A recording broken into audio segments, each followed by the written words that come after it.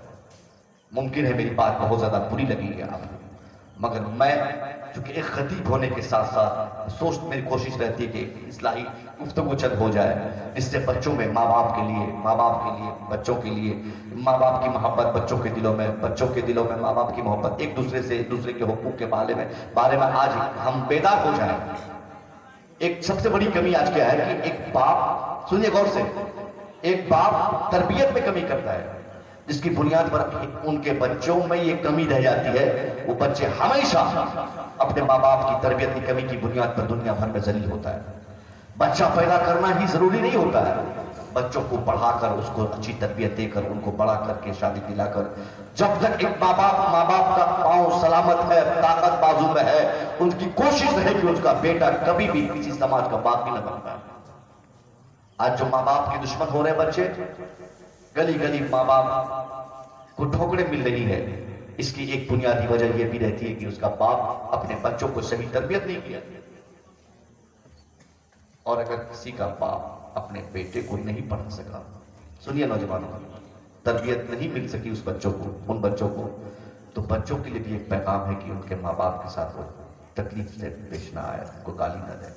ایک رواج چل پڑا ہے ماں کو کہنے کا کہ تم ہمارے لیے کیا کیے ہو. جھٹکے میں ہمارے بچے بولتے ہیں اپنے باپ کو، تم ہمارے لیے کیا کیے ہو. کیا بولتا ہے تم ہمارے لیے کیا کیے ہو. اماں یار، تیرا باپ تجھے پیدا کیا، تیری ماں تجھے پیدا کی، اور پیدا کرنے کے بعد تیری پرورش کی. ایک رات پیدائش کے بعد، ایک رات صرف پیشاب کیے ہوئے بستر پر چند گھنٹہ اگر ہماری ماں ہمیں سوتا ہوا چھوڑ دیتی نا، چند گھنٹہ، تو نیمونیا کا ہم شکار ہو جاتے ہیں، اور وہی بیماری ہماری موت کی وجہ بن جاتی ہے. مگر ایک رات نہیں، ہزاروں راتوں کو ماں نے ایسے کروٹیں بدل بدل کر بیداری میں آپ ماں نے گزارا، مگر ایک بچے کو کبھی بھی تکلیف ہونے نہیں دیا. کیا یہ بڑی قربانی نہیں ہے؟ آج بیٹا جوان ہونے کے بعد ماں باپ کی اہمیت اور خدمت بھول جاتے ہیں، اور وہ کہتے ہیں باپ کو کہ اب ہم کو ہمارے لیے کیا کیے ہیں. یعنی بیٹا سوچتا کہ ایک باپ جب اس کے لیے مکان بنائے گا تبھی بڑا کام ہوگا، ایک باپ اس کے لیے پراپرٹی خرچے گا تبھی بڑا کام ہوگا. ایک باپ وہ کامیاب باپ ہوتا ہے جو بچوں کو ایک کروڑوں کا مال چھوڑ کے چلا جاتا ہے. ایسے بچوں کو کہنا چاہوں گا، نہیں صاحب، باپ کے لیے کروڑوں کا پیسہ جمع کرنا اپنے بچوں کے لیے ضروری نہیں ہوتا ہے.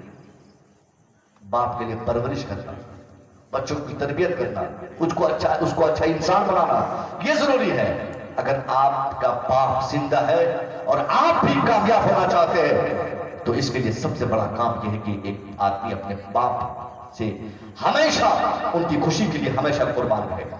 باپ کا پاؤں دبائے، کمائی جو بھی کر کے لائے، اپنے ماں باپ کی مرضی کے بغیر کبھی کوئی پیسہ کہیں خرچ نہ کرے. اور ایک لفظ بھی قرآن عظیم نے کہا وَلَا تَقُلْ لَهُمَا أُفٍّ وَلَا تَنْهَرْهُمَا، اوف تک کہنے کی ممانعت کی گئی ہے قرآن عظیم میں. یعنی ماں کی مرضی پر اللہ کی مرضی ہوتی ہے، باپ کی مرضی پر اللہ کی مرضی ہوتی ہے.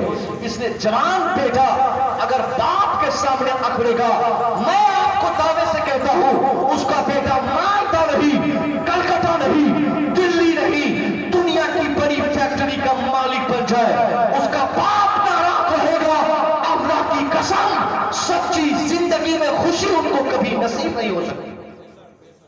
اور اگر باپ راضی رہے اور دنیا کے سارے لوگ ناراض ہو جائے، باپ بچوں سے خوش رہے، دنیا کا ہر فرد ہم سے ناراض ہو جائے، پوری دنیا ناراض ہو جائے، اگر باپ ہی راضی ہے تو اللہ راضی ہے.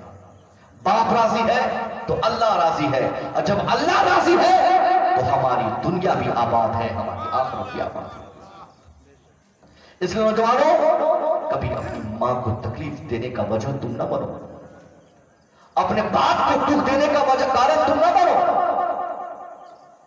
ہم لوگ بولتے ہیں ابا سے، اپنے والد سے، کم سے کم اگر آپ کو اللہ نے عقل دی ہے تو رات کے ایک دن اندھیرے میں آپ سوچ لیجئے گا کہ جب ہم بیمار پڑ رہے ہوں گے تو اس وقت ہمارے باپ کی کیا کیفیت ہوگی.